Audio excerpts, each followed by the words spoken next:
ากสวยเราต้องรักษาศีลอยากมีอันจะกินต้องหมั่นทำบุญทำทานเอาไว้เข้าวัดสวดมนต์ฝึกฝนสติ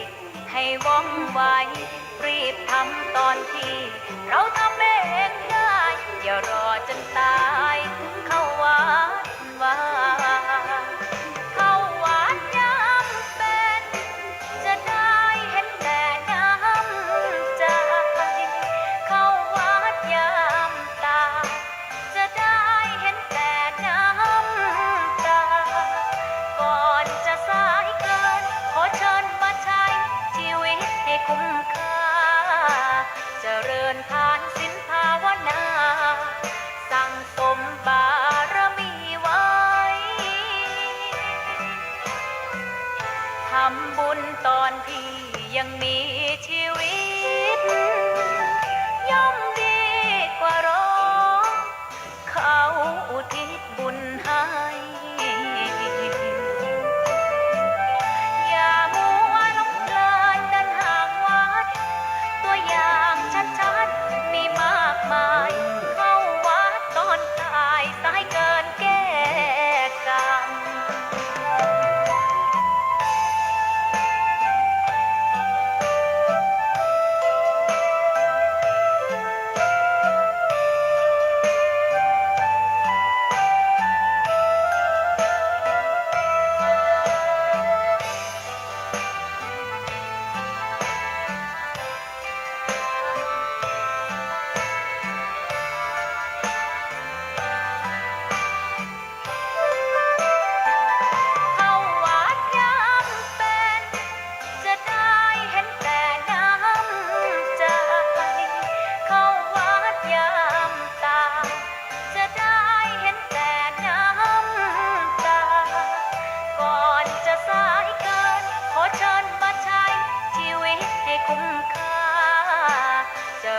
ทานศีลภาวนาสั่งสมบารมีไว้ทำบุญตอนที่ยังมีชีวิตย่อมดีกว่ารอเขาอุทิศบุญให้อย่ามัวหลงเพลินเดินห่างวัดตัวอย่างชัดๆมีมากมายเข้าวัดตอนตายสายเกินแก้กรรมเข้าวัดยามเป็นผลบุญหนุนนำเข้าวัดยามเป็นจะได้เห็นแต่น้ำใจเข้าวัดยามตายจะได้เห็นแต่น้ำตา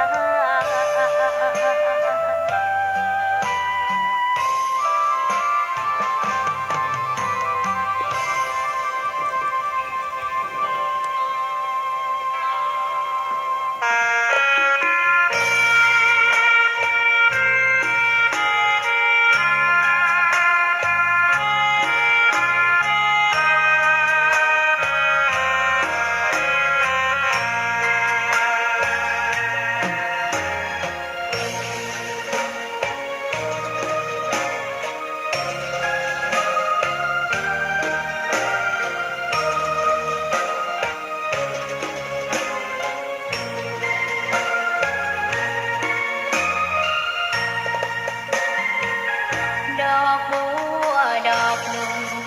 พึงใจไว้เพื่อบูชาแด่องค์พระศาสดาสัมมาสัมพุทธเจ้ามีความงามเงียบไม่เปรียบเทียบเขาเทียบเราใครมองไม่งามช่างเขาแต่เจ้าก็คือดอกบัวด้วยความสัตย์ซื่อยึดถือความดีเป็นหลักใครรักไม่รักก็ไม่จงปรากมองมัวเมื่อ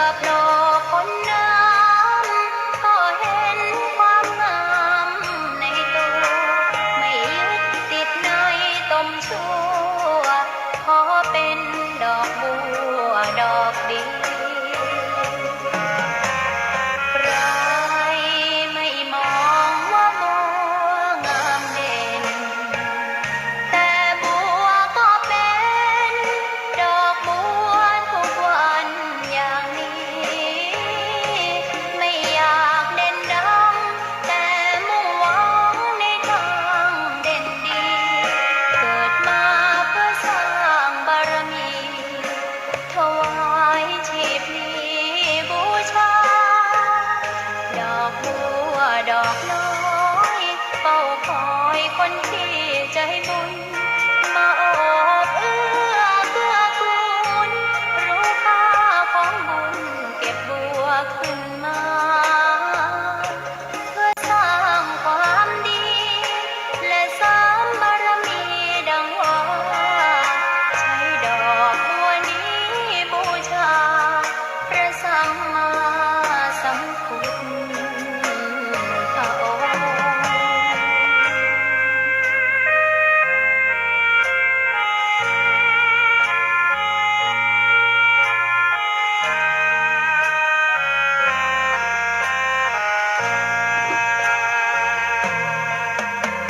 ใครไม่มองว่าบั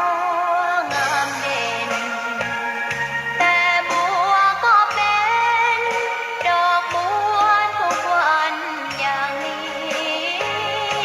ไม่อยากเด่นดัง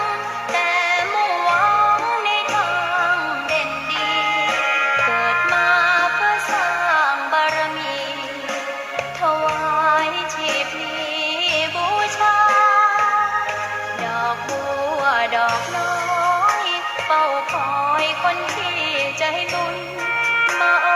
บเอื้อเกื้อกูลรู้ค่า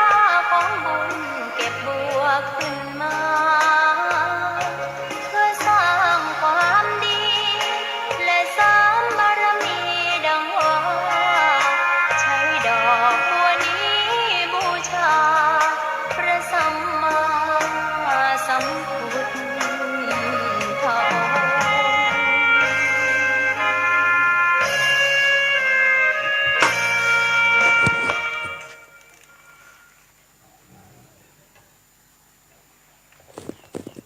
ธรรมะสวัสดี สวัสดีชั่วโมงที่สองเนาะธรรมะสวัสดีกับสถาญาติโยม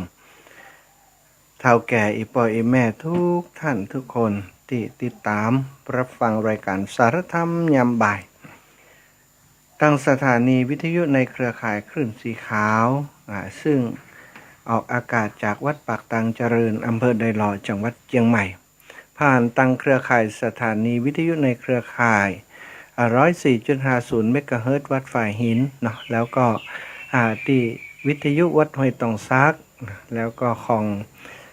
ตังเมืองฝางวัดพระบาทอุดมน้ำบ่อสาวา 100.25 วิทยุคณะสงฆ์อำเภอฝางโดยเมตตาของหลวงปู่พระครูสุจิตานุรักษ์เจ้าคณะอำเภอฝางเนาะวัดฝ่ายหินก็ท่านอาจารย์พระครู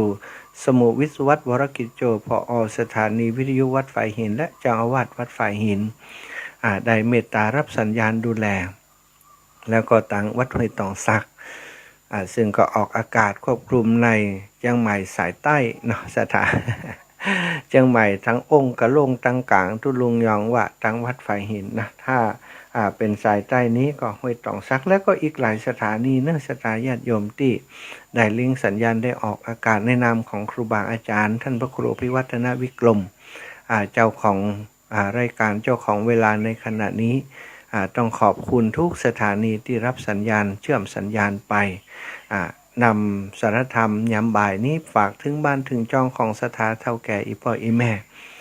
ปกติรายการทั่วๆไปถ้าช่วงนี้กูเตือกก็จะเป็นเพลงเป็นอะยังกันไปเนาะเป็นเพลงพ่องเป็นซ้อพ่องเป็นอะยังพ่องสถานีอื่นๆแต่สถานีในเครือข่ายคลื่นสีขาวก็ว่าโอ้อันคนเฒ่าคนแก่ปังเตืออยู่บ้านอยู่จองเปิ้นง่องเปิ้นเหงาเอารายการธรรมะมาเป็นบรรณาการเป็นเปื้อนนะ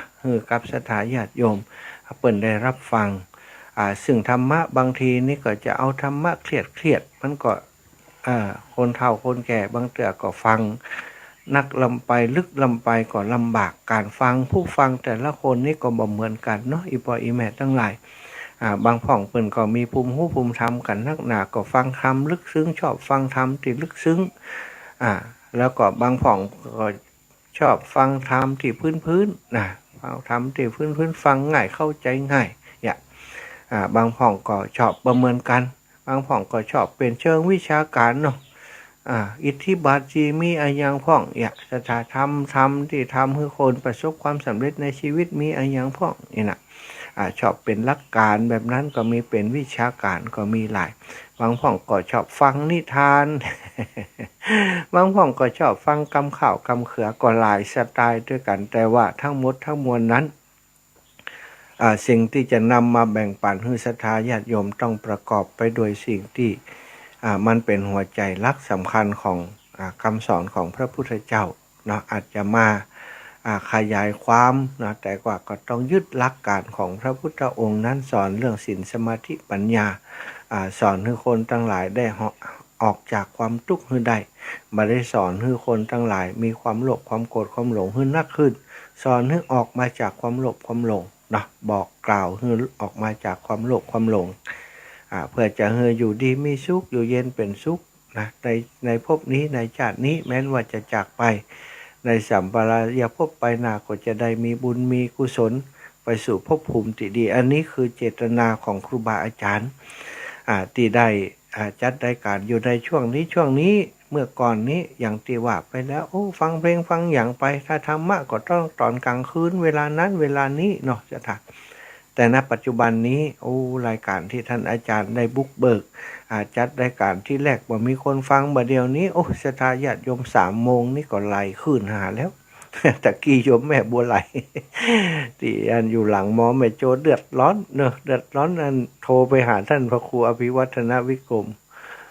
แล้วก็โทรไปหาท่านอาจารย์พระครูสมุวิศวัตวรกิจโจว่าวัดฝ่ายหินยังไงบ่ได้ยิน ตะกี้โทรมาแล้วเนาะ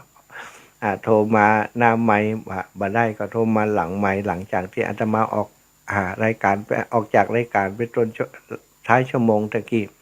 โยมแม่เพิ่นโทรเข้ามาประเดี๋ยววัดไฟหินได้ยินแล้วเนอะทุลูกดีใจละอีว่า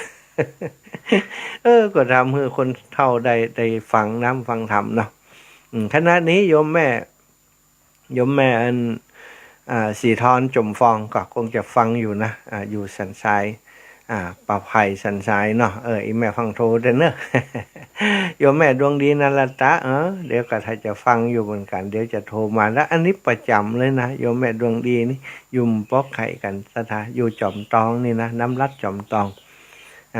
ก็บอกเพิ่นว่าเดี๋ยวมีเวลาจะไปแอวหาแต่ช่วงนี้ยังไม่มีเวลาแต่เนอะโยมแม่เพราะว่าได้ช่วยงานช่วยการครูบาอาจารย์ที่วัดเรามณฑาทิพย์นี่นะตอนนี้เปิ่นมุงหลังคากันแต่เจ้าก็ขึ้นไปติดดังติดคือติดแปดแล้วละเนาะใส่ก่อนใส่อย่างมุงคาชะดามันเย็นหน่อยวันก่อนก็สร้างเสร็จไปแล้วหลังหนึ่งแต่ตอนเนี้ยงานวันที่30นี้จะมีพระสงฆ์องค์สังฆเจ้าและศรัทธาญาติโยมมันนะก็จะใช้พื้นที่ตั้งลุ่มเนาะตั้งลุ่มก็คือศาลาทำศาลาเพิ่มแฟดแห่มชุดหนึ่งยาวเต่าเดียวกันกับหลังเก่าจุคนใดก็ประมาณบุญ100-200บุญศรัทธา300ก็ถ้าจะได้อยู่นี่คือท่านอาจารย์พระครูอภิวัตรและท่านพระครูกัลยาณประโมทลงแบบมาเฮือก็ปาศรัทธาญาติโยมแปงตะกี้ก็ไปลางานศาลาเก้าว่าอาตมาจะจัดรายการและศาลาเก้าช่วยกันเนี่ยไปเนอะวันนี้ขึ้นแล้วนะ เขามุงหลังคาได้ไปสักประมาณสักช่องหนึ่งศรัทธาประมาณสัก10 เมตรละนะก็ไล่เนี่ยกันไปวันผูกนี่ก็จะมุ้งหลังคาแล้วก็เรียบร้อยหลังนี้วันผูกเรียบร้อยแหมหลังหนึ่งกับวันฮื้อก็น่าจะแล้วนะเนศรัทธาญาติโยมความร่วมไม้ร่วมมืออาตมารับใจครูบาอาจารย์ทั้งเพศก็เปิดใจอย่างก็ปฏิบัติเนาะทำแบ่งเบางานของครูบาอาจารย์อันใดที่เฮาเนี่ยได้เฮาก็เนี่ยกันไปช่วยกันไปเพื่อจะจันลงไว้ซึ่งพระพุทธศาสนาฉลองศรัทธาสาธุชนที่เฮาได้สร้างวัดแปลงวาก็ไปใจว่าสร้างไว้เพื่อคนรุ่นเฮาอย่างเดียวคนรุ่นหน้าที่จะมาอยู่สถานที่วัดที่วาจะได้ก็จะเป็นที่วัดไผ่เอาไปเนี่ยอย่างตึงบ่ได้สถาน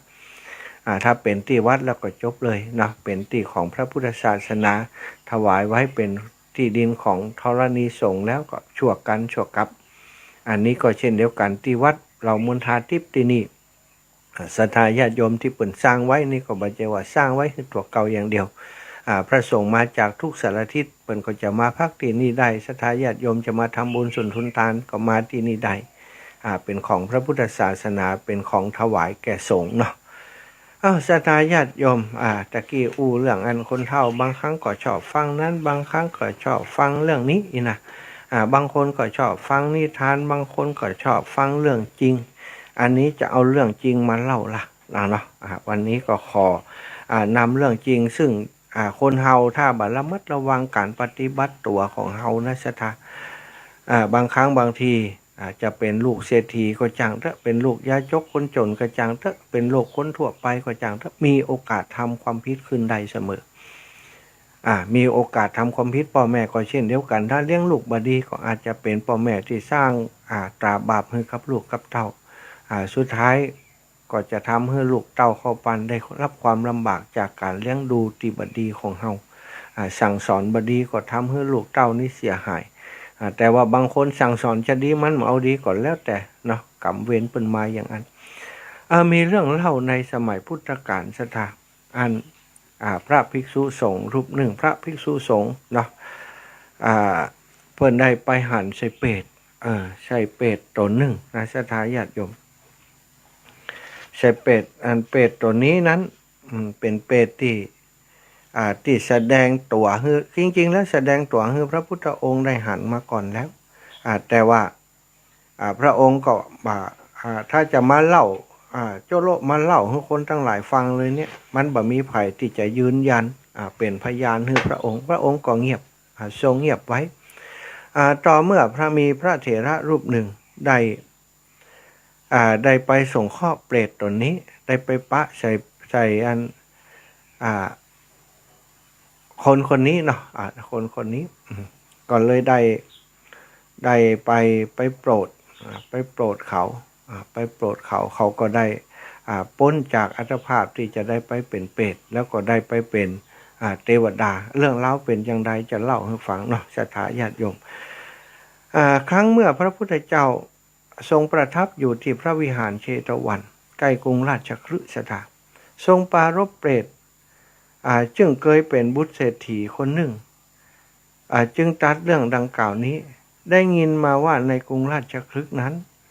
มีเศรษฐีคนหนึ่งเป็นคนมั่งมีทรัพย์สินมากมหาศาลมีโภคทรัพย์มากมายมีเครื่องอุปกรณ์อุปโภคบริโภคทรัพย์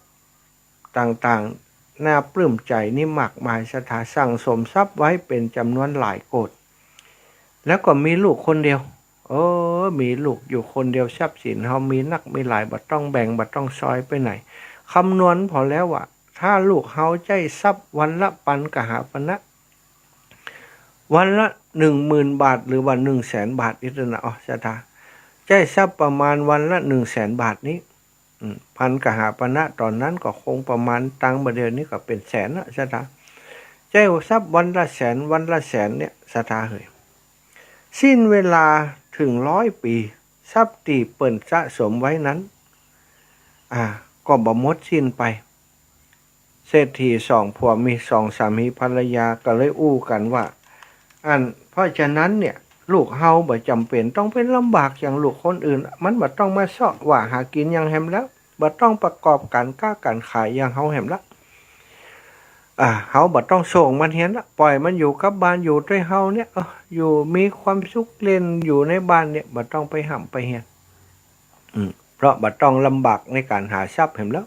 คนที่จะไปห่ำไปเฮียนก็คือคนที่จะต้องเอาความรู้ไปหาทรัพย์สินเงินคำแต่ลูกเฮาหาให้มันหมดละปะ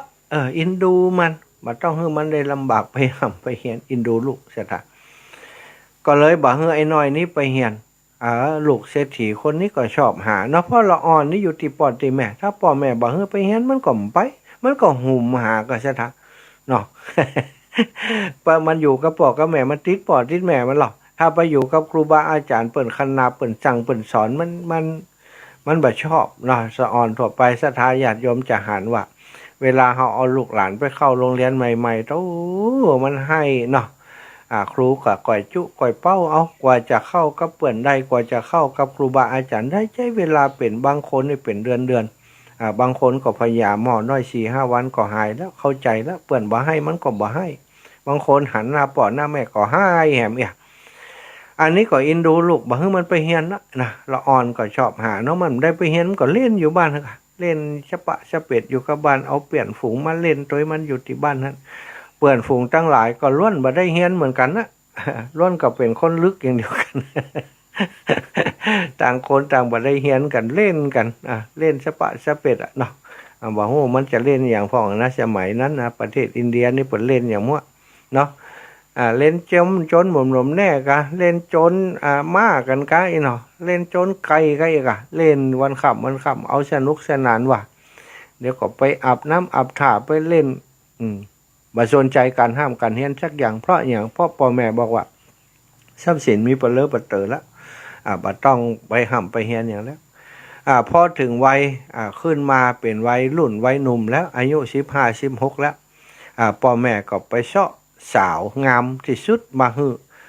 สาวผู้ดีมีเชื้อกุลเป็นคนงามมาปลนเปลือลูกบ่าวของตัวเก่าโอ้หมอนี้ได้สาวงามมาอยู่แล้วก็วัยรุ่นวัยหนุ่มซะท่ามันก็มีความกำนัดในกรรมเนาะก็เสพความกำนัดนั้นเสพความสุขนั้นอย่างบ่ลืมหูลืมตาเนาะเฉพาะภรรยาของตัวกำปอไปเซาะมีเงินนี่ปะเลิกปะเตอพ่อแม่เอาเงินให้ใจเต็มที่ป้าเปื่อนป้าฝูงไปแอวแม่หั่งนางสาวงามเมืองมีที่ไหนราคาจะได้บักเกียงเนาะก็ใจจ่ายทรัพย์สินไปอย่างสนุกสนานแล้วก็เปื่อนฝูงที่คบหากันก็คือไอ้หมูที่บ่เรียนหนังสือทั้งนั้นเป็นนักเลงเอกมาเลกเกเรกินเหล้ากินยาอบายามุขทุกอย่างตั้งหมดนะจะทากรรมคุณหารูปเสียงกินรสโผฏฐัพพะอันใดดีอันใดงามอันใดอร่อยอร่อยหามาเอามาบำรุงบำเรอตัวเก่าเป็นอยู่จะนี้จนพ่อแม่ได้เสียชีวิตไปตอนพ่อแม่มีชีวิตอยู่ยังเป็นแบบนี้นะจะทาพ่อแม่ก็ว่ายังปล่อยมันคือมันมีความสุขเปลือกเปเตอทรัพย์สินของเขาบ่ไม่หมดบ่ไม่เสี่ยงแต่คิดผิดไปซะท่าคือถ้ามันใจคนเดียวก็บ่หมดเนาะแต่นี้นายคนนี้มันบ่มีปัญญามันบ่ได้ห้ามได้เรียนเรื่องการบริหารเงินทองต่างๆหรอกใจไปกะโอ้คนที่มาแวดล้อมหอมล้อมมาลุมกินเนี่ยนะกะศรัทธาญาติโยมมันก็มีนักคืนเจ้าเศรษฐีคนนี้ใจใหญ่บะไปเอวด้วยกันจากมีเปื่อน9 คน10 คนเป็น100 คนปันคนกะศรัทธากินกันกุมวะสนุกสนานม่วนนั้นทำแต่สิ่งที่ผิดต่อขนบธรรมเนียมประเพณีสนุกสนานมันม่วนนั้นกันอย่างเดียวจากเหล้าเป็นยาจากยาเป็นบางอย่างบอกว่าไปสะปะสะปันศรัทธาญาติโยมทั้งหลายสตางค์ที่พ่อหามาแม่หามาไว้หมดภายในเวลาประเมินได้เมื่อสตางค์หมดยังใดศรัทธามีพี่มีน้องอยู่ที่ไหนก็ไปเชาะไปยืมไปขอยืมเปิ้นไปขอยืมทีแรกก็คืนอยู่เอาไปเอามายืมไปยืมมาบ่มีคืนแล้วศรัทธาญาติโยมเพราะอย่างเพราะทรัพย์สมบัติของตัวล่อยหล่อไปถึงวันทีนี้เจ้าทรัพย์เปิ้นก็มาทวงหาทรัพย์สินที่ยืมไปบ่ได้จะใจผมบ่มีใจแต่ถ้ามันนี้พระมีจะฮื้อน่ะแล้วจะมีบ่ได้ก็บ่ฮู้เตียน่ะ เขาบ่กล้าบ่ขายอย่างเลยศรัทธาใจอย่างเดียวใจอย่างเดียวเอาอย่างใดกรรมนี้หาทรัพย์บ่จ้างมีแต่ใจอย่างเดียวคนที่เบิ่นมาตรวยเอานี่เอาศีลไปบ่ได้นะถ้าบ่มีฮื้อนี่จะบุบจะฆ่าแล้วนะจะต้องเอาทรัพย์มาแทนพร้อมมีอย่างแทนก็ยกตีให้ตีสวนตีนาตีบ้านตีจองฮื้อกับเจ้าหนี้ไปซะท่าพร้อมมีจะกินก็เอาบ้านไปจำนองนะคะอย่างคนสมัยนี้บางคนเนาะติดเหล้าติดยาจำนองบ้านจำนองติดดินจะสะปะสะเป็ดสุดท้ายธนาคารยึดอย่างว่านั้นเอาเงินมาสุรุ่ยสุร่ายเสี่ยงหมดไอ้หมอนี้ก็เหมือนกันสุดท้ายมาจนเป็นคนที่ไปกู้หนี้ยืมสินที่ไหนบ่ได้บ้านช่องห้องหอก็เข้ามายึดไปหมดซะท่าลูกเมียก็แตกบันแลบัแจคนที่เคยอยู่เคยกินด้วยตัวเก่าก็หนีหายไปหมดเพราะตัวมีทรัพย์อย่างนี้ เปื่อนฝูงต่างๆก็มันสูบกินบ่ได้หรอพอหมอนี้บ่มีตังมันก็หนีกันไปคนละทิศคนละทางนายคนนี้บ่มีที่เปิ่งแล้วชะตาง่ายอย่างใดเวลาหิวขึ้นมาบ่มีอย่างกินก็เอาจานเอากระเบื้องเก่าๆเนี่ยไปซ้อขอข้าวเปิ้นกินคนหันก็เวทนาสงสารยังหนุ่มยังกำอยู่แต่แล้วบ่จังเสาะว่าหากินเขาก็แบ่งปันให้กินอิ่มพ่องบ่อิ่มพ่องอาศัยไปนอนพักตามร่มไม้ชายคาของบ้านคนอื่นเปิ่นไล่หนีพ่องหมาคบพ่องใช่ทะหนีไปอยู่แถวศาลาพุดห้างศาลาที่สมัยก่อนก็คงศาลาบ่สะดวกสบายอย่างเท่าใดใช่ทะเหมือนครับศาลาริมทางกายกันเนาะศาลาป่าจ้ากาศาลาริมทางกายก็ไปอาศัยอยู่ที่หั่นที่บ่เจ้าของเปิ่นบ่ห่วงเปิ่นบ่ขังก็ไปอยู่อย่างอันมีอยู่หั่นคืนนึงหมู่โจรทั้งหลายจะไปป่นบ้านเศรษฐีอยู่บอกป้อไก่จากศาลาที่นายคนนี้อยู่ตัวใดไปปะใส่นายคนนี้อยู่ที่ศาลาหั่นโจรมันฉลาดด้วยสถาโจรนี่บ่ใช่ธรรมดานะมันฉลาดนะคนที่เป็นโจรนี่ทั่วไปแล้วก็ต้องมีเปิ้นเรียกว่าต้องมีความสามารถในการวางแผนว่าจะลบจะเข้าไปป่นทรัพย์ได้จะหนีวางทางหนีที่ไหลได้อย่างใดไปปะเสนายคนนี้อยู่ที่ศาลาหันก็ไปไปจ่าว่า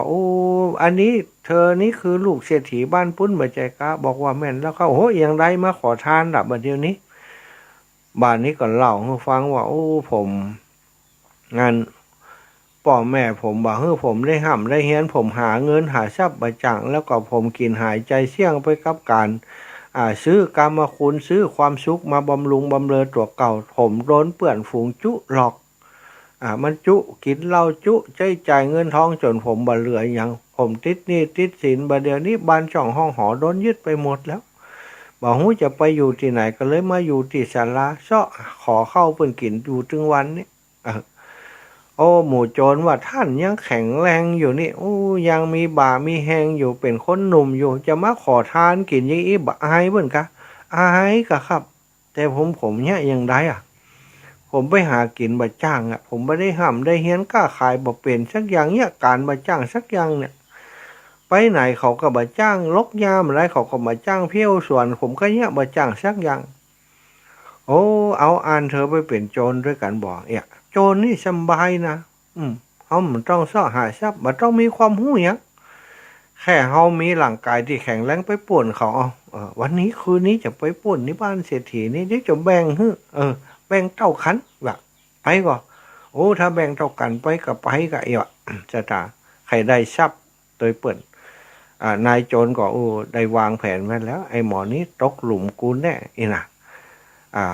ตอนนั้นที่ในเมืองนั้นเขากำลังเกิดความวุ่นวายว่ามีโจรปล้นแล้วจับตัวมาได้โจรกลุ่มนี้ฉลาดขนาดนายโจรคนนี้ก็เลยว่าเขาจะวางแผนเพื่อจะเขาจับโจรให้ได้เขาจะได้บอกว่าเป็นหมู่เฮาเนาะสถาญาติโยมก็ปานายคนนี้ไปตัวเอาอาวุธมันไปอยู่อย่างหนึ่งคือค้อนปอนค้อนปอนเปิ่นมีดีบมีดมีฟ้ามีอย่างต่างๆนายคนนี้มันใจบ่จ้างหรอกถามว่าเธอใจอันนี้จ้างก็ใจจ้างกับอันนี้ใจบุ๊บกันใจบุ๊บนะใจบุ๊บอย่างก่อนไปด้วยกันไปถึงที่บ้านเศรษฐีแล้วมีกำแพงที่พอจะมุดไปได้แต่ว่า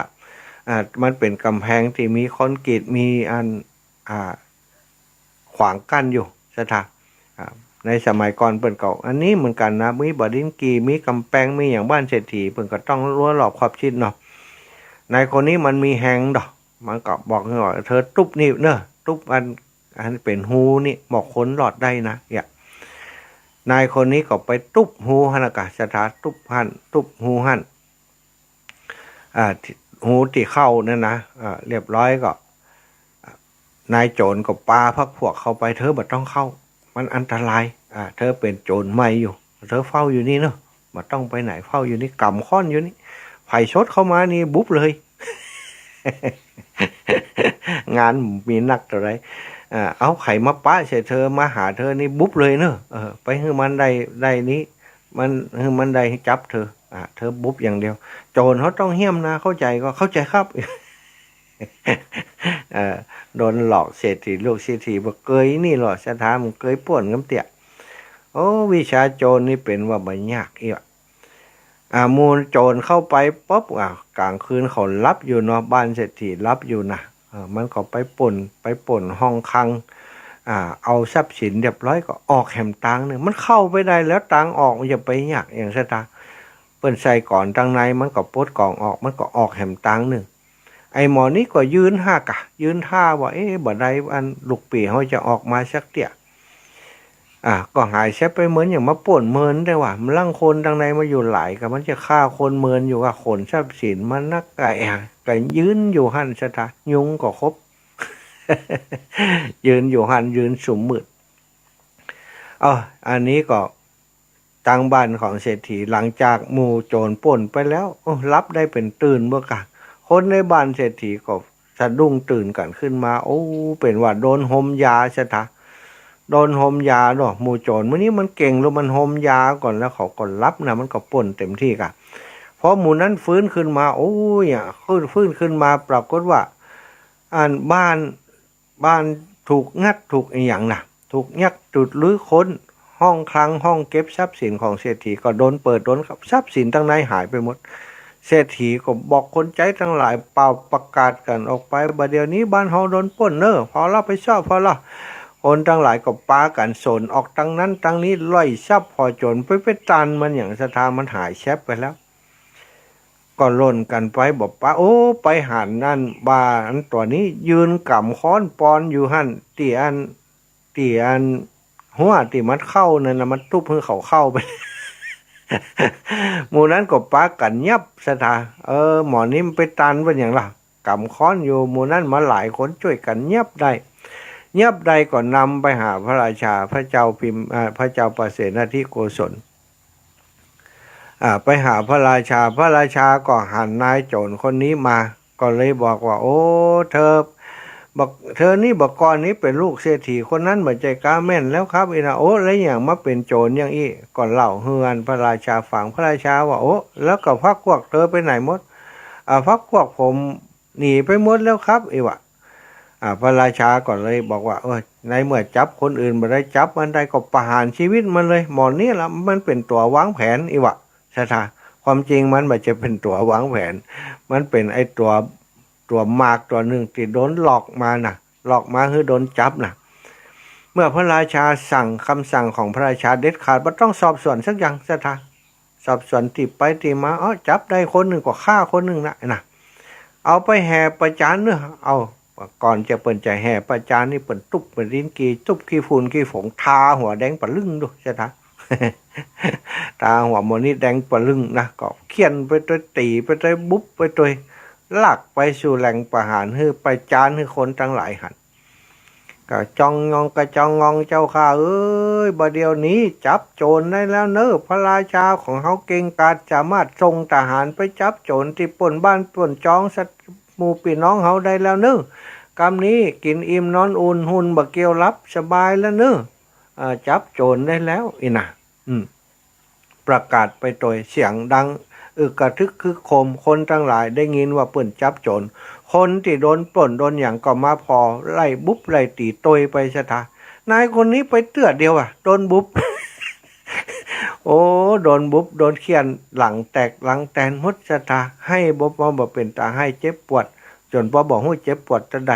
พ่องก็บ่เห็นขวางหัวโนปลกปลักสถาเลือดย้อยเลือดไหลเป็นตาดีอินดูมันสถาก็พอดีว่าเสียงที่ดังกระทึกคือโคมเนี่ยที่อยู่กลางถนนวางถนนเนี่ยมันดังขึ้นไปถึงห้องพักของหญิงงามเมืองคนหนึ่งซึ่งอยู่บนบ้านบนตึกจันบนปุ่นนะก็เปิดหน้าต่างลงมาพออันนั้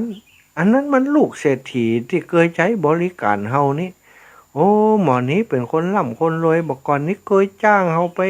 ปฏิบัติคู่ได้ตังดีนี่มันจ่ายทิปจ่ายอย่างดีอินดูแต่ บ่มีพญาปัญญาโดนเขาลอกหรอกโอ้เขาบ่เชื่อว่าอันลูกเศรษฐีคนนี้จะเป็น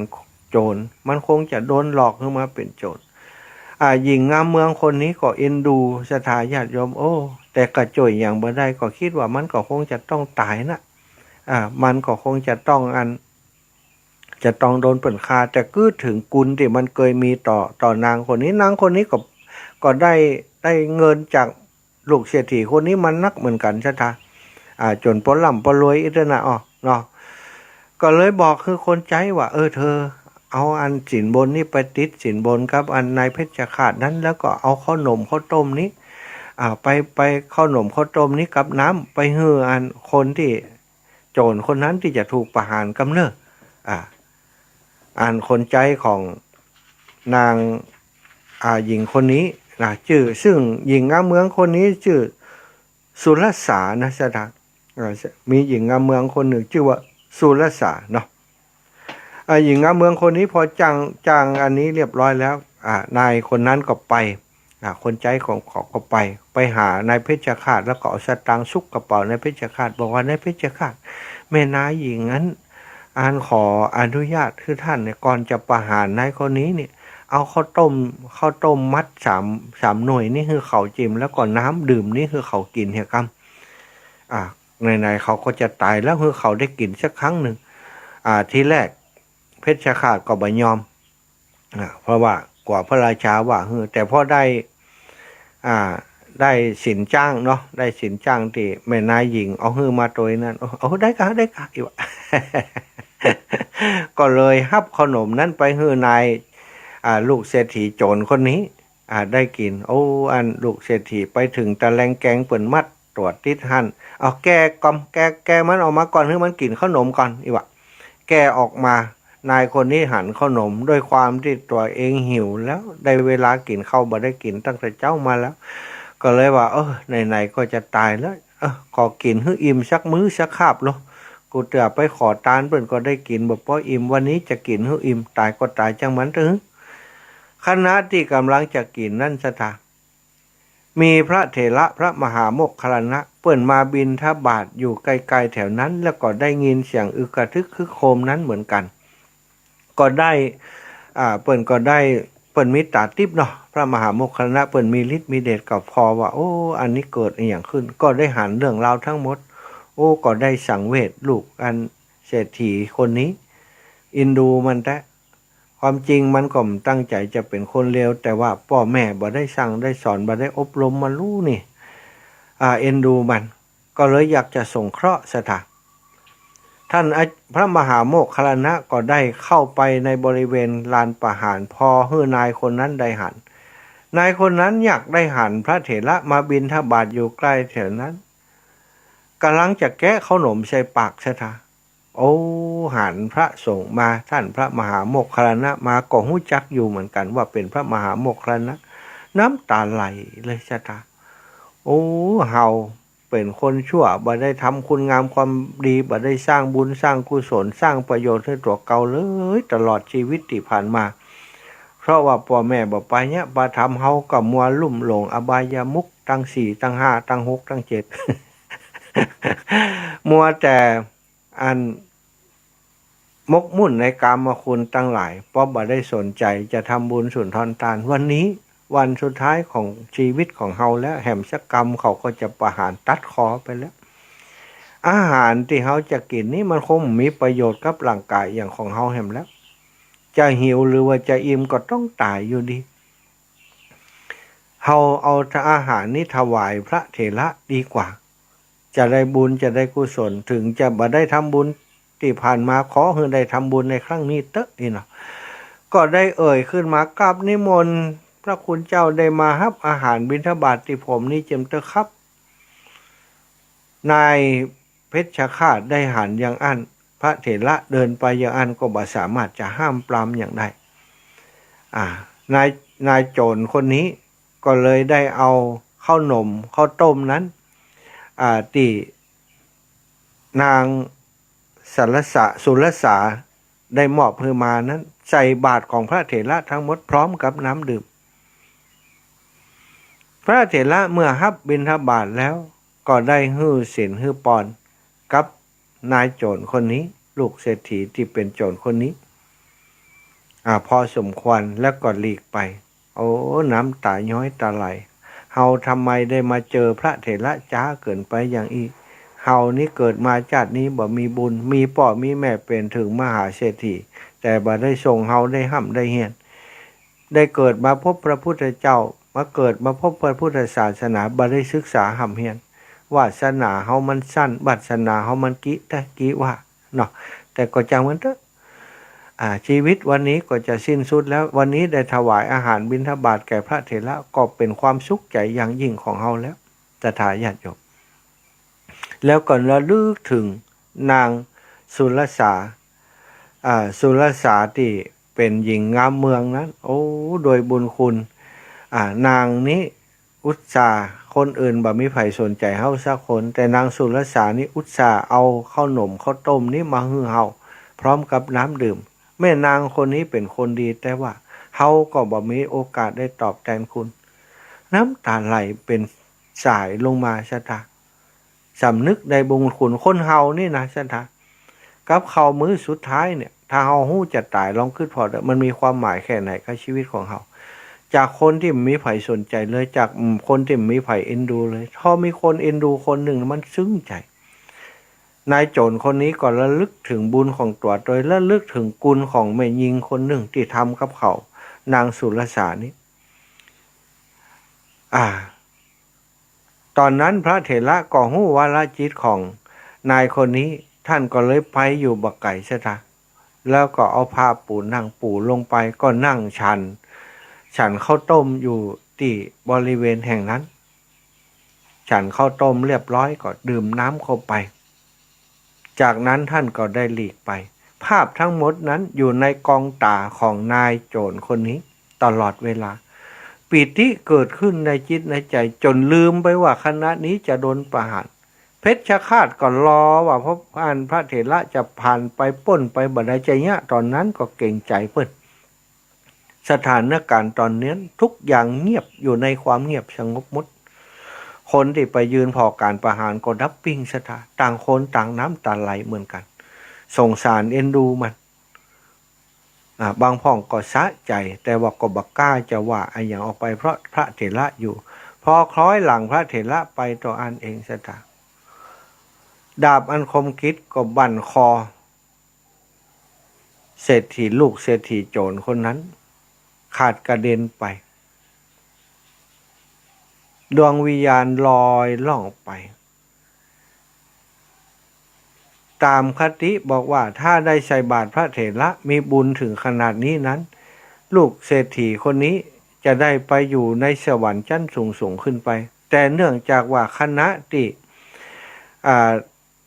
จะโดนประหารนั้นจิตใจส่วนหนึ่งของเขาเนี่ยมีวิตกกังวล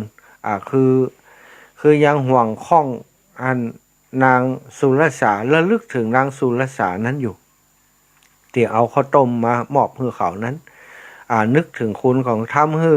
จิตใจมันบรรลุไปติสูง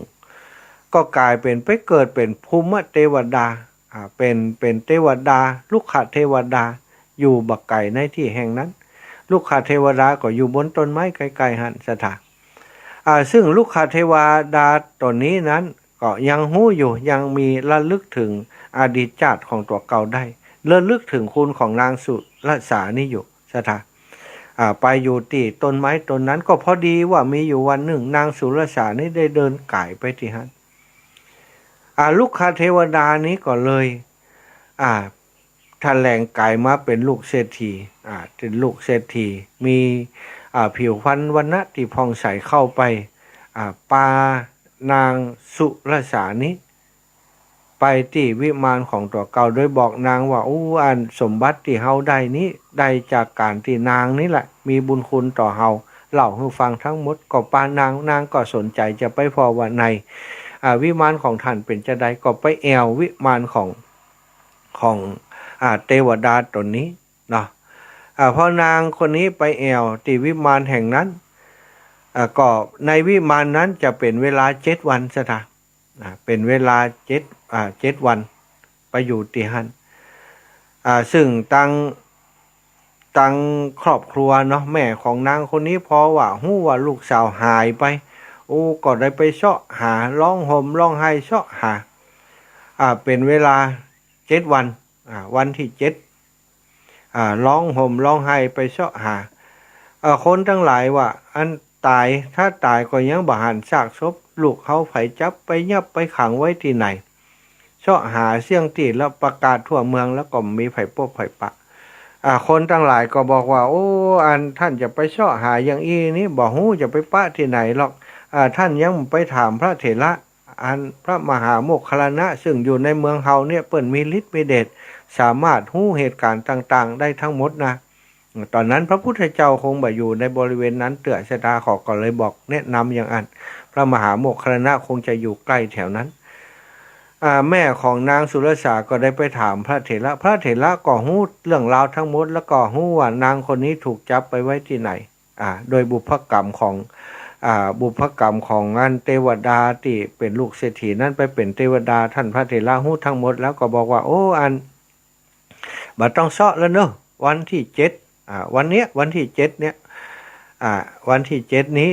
ลูกของท่านจะมายืนปรากฏกายที่พระวิหารเชตวันท้ายอันอุบาสกอุบาสิกาทั้งหลายอยู่ท้ายวิหารที่พระวิหารเชตวันมันต้องไปรอที่ไหนแล้วไปอยู่ห้านท่าเลยวันที่7ก็วันนั้นก็เป็นวันที่7พอดีนางสุรสานี้ก็ได้บอกกับลูกขเทวดาเนี่ยท่านได้สมบัติทั้งหลายเหล่านี้จากการที่เฮาช่วยเหลือท่านบัดเดี๋ยวนี้เฮาได้รับความเดือดร้อนจากการที่ท่านได้ยับเฮามาอยู่ตัวที่นี่ครอบครัวของเฮาเดือดร้อนแม่เฮาคงจะเสาะหาวุ่นวายคนทั้งหลายคงเดือดร้อนจากการหายตัวไปของเฮาในเมื่อท่านหันแค่กุลของเฮาท่านจงปล่อยเฮาไปเถอะเฮาจะอยู่กับท่านเป็นลูกขเทวดาแล้วเฮาเป็นคนธรรมดาจะมาอยู่ด้วยกันบ่ได้แล้วเทวดาก็ได้เข้าใจเรื่องราวทั้งหมดก็ได้ปานางคนนี้ไปไว้ที่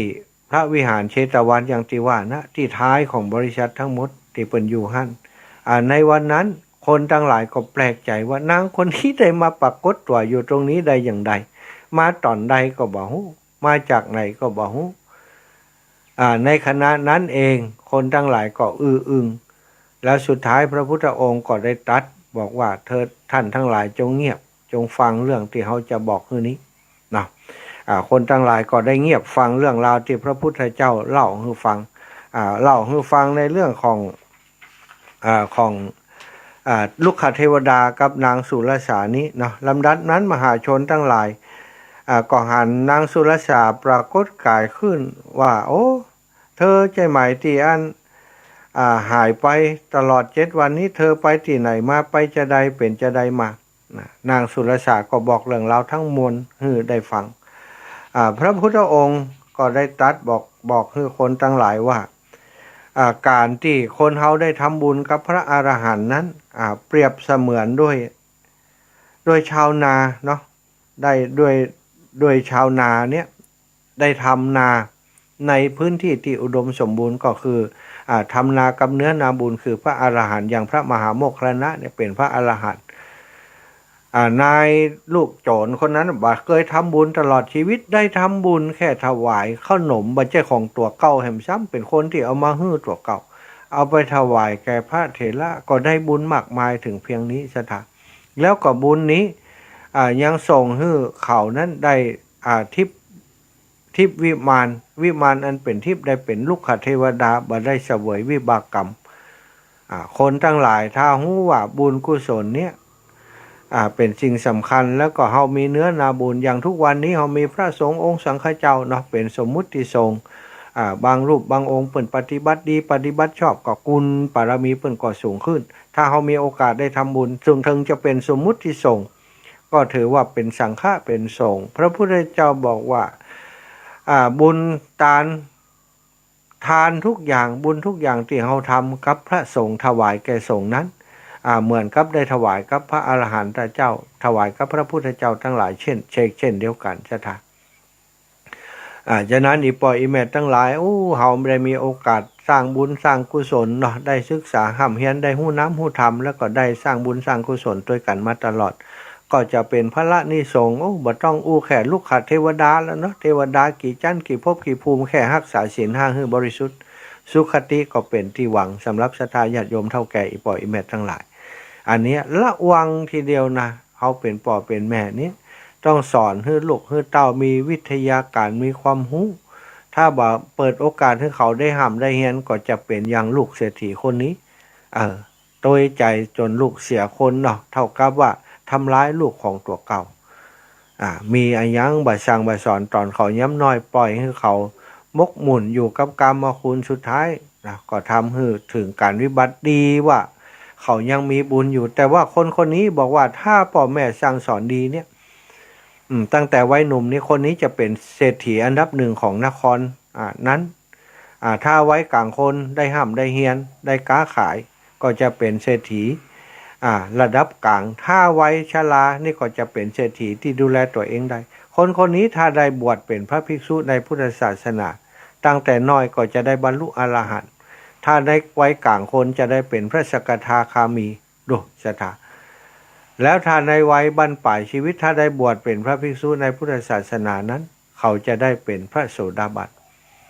เนี่ยศรัทธาญาติโยมโอกาสของแต่ละคนเนี่ยมันก็อยู่ที่บุญไผ่บุญมันเหมือนกันเนอะเกิดมาเป็นลูกเศรษฐีบัจจัยว่าเป็นสิ่งที่ดีอย่างเดียวนะถ้าเป็นเศรษฐีที่เป็นมิจฉาทิฏฐิลูกก็จะกลายเป็นแบบนี้ศรัทธาญาติโยมเนอะเอาละบัดเดี๋ยวนี้เวลาก็คงจะพอดีครับที่จะแบ่งปันให้ศรัทธาญาติโยมอีป่ออีแม่ได้โทรมาเนอะ16:50 นาทีได้แหมสัก6-7 นาทีเนาะก็คงจะพอดีละนะสำหรับที่จะแบ่งปันวันนี้อีป่ออีแม่ไผ่พร้อมโทรมาเลย0808844173 0808844173มาแล้วสายแรกโยมปี้พิษสมัยเจ้ารัชการเจ้านิทานหรือวันนี้ป่ะ นิทานชอบฟังนิทานกะธรรมะใครเครียดนี่ฟังกับพอดีวันนี้รับตื่นแต่เช้าละโอ้สาธุโยมพี่อากาศเปลี่ยนนะระวังสุขภาพเนอะเป็นยังก็อากาศเปลี่ยนนะช่วงนี้นะลมหนาวเข้ามาแหมละลอกแล้วนะนี่เย็นหนาวอากาศเย็นหนาวนะผิวแห้งๆนะโยมพี่ค่ะก็เดี๋ยวจะไปอาบน้ำแล้วนี่เดี๋ยว5 โมงพาละสาธุวันนี้โทรมาให้กำลังใจเนาะสาธุวันที่15 มกราคมกันนะพระป่าวัดฝ่ายหินแล้วก็บวชลูกเน้นตะวันนะโยมพี่เม่นแล้วเจ้าอันนี้เขาเขียนใบไว้เรียบร้อยละนักกะเจ้าภาพใจคือครอบครัวของโยมพี่พิษสมัยสุริโยดรเนอะสาธุขอบคุณเจ้าพี่เจริญปอนโยมพี่พิษสมัยสุริโยดรจากแม่ริมเจริญปอนโยมแม่พวงพกาท่านแม่ขอเบอร์โทรอันที่ธนาคารท่านเอาไปหาอย่างวันเนี้ยเบอร์โทรเพิ่นว่าเลขที่ธนาคารธนาคารเบอร์โทรธนาคารก็โอนได้นะ5363กันก็แม่กันก็5363เจ้า5363แล้วอย่างแหม0954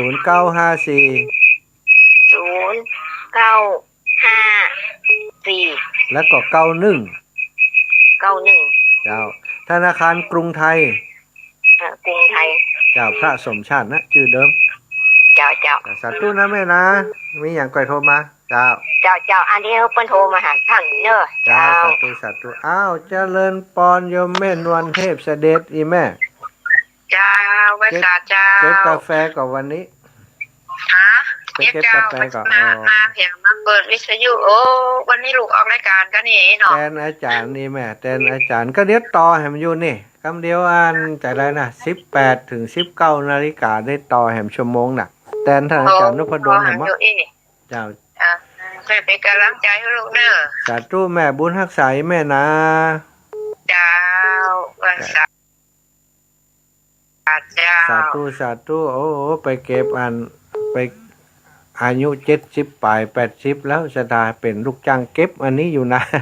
ไม่อยากอยู่บ่ได้ถวายความเคารพทุลุงจำแม่นจริงวะขนาดเบอร์ไม่ใช่เบอร์เก่าแล้วนะจ้า